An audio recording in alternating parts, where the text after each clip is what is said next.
It's been 60 years since Dr. Martin Luther King said the words, "I have a dream," in Washington, D.C.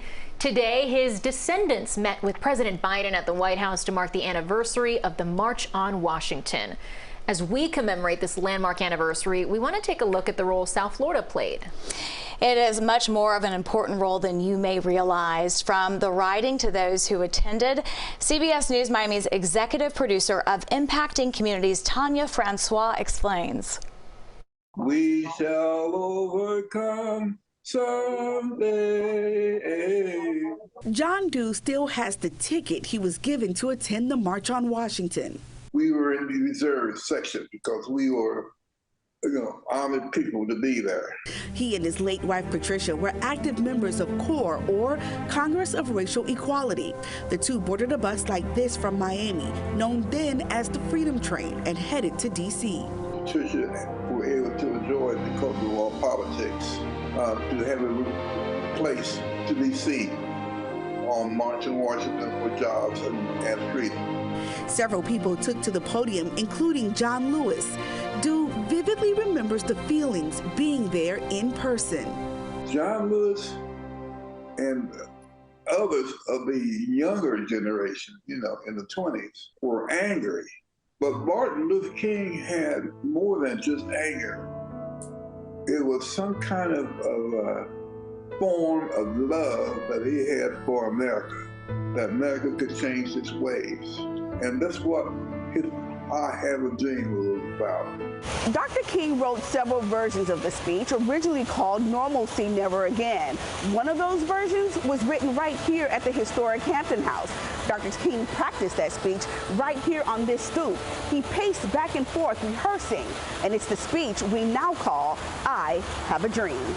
He did say it at the Hampton House before he said it in Washington, D.C. Now, we know that's true because A.D. Moore, who was president of the Miami chapter of CORE, said that.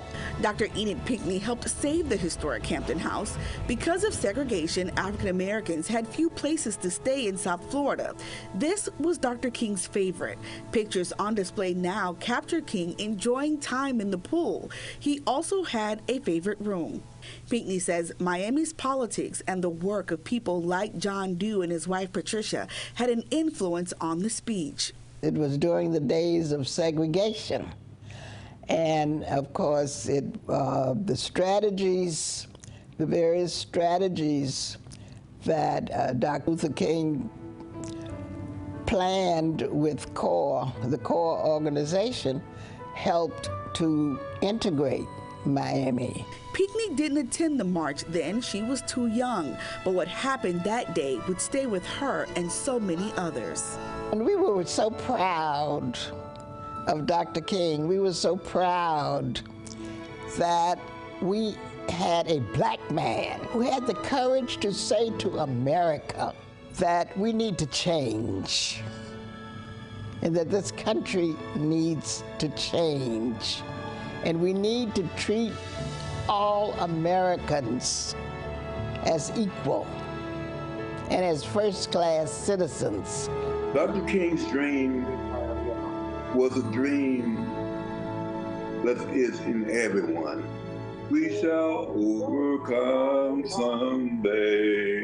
In Miami, I'm Tanya Francois. Just incredible. Thank you, Tanya, for that report. For more on South Florida's connection to the March on Washington, including the role the historic Hampton House played, log on to cbsmiami.com. CBS News Miami marks 60 years since the March on Washington, with the special Still Marching, featuring stories on the impact and legacy across the country.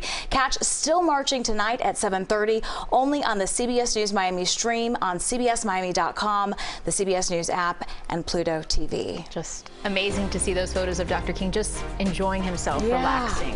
Really, really beautiful.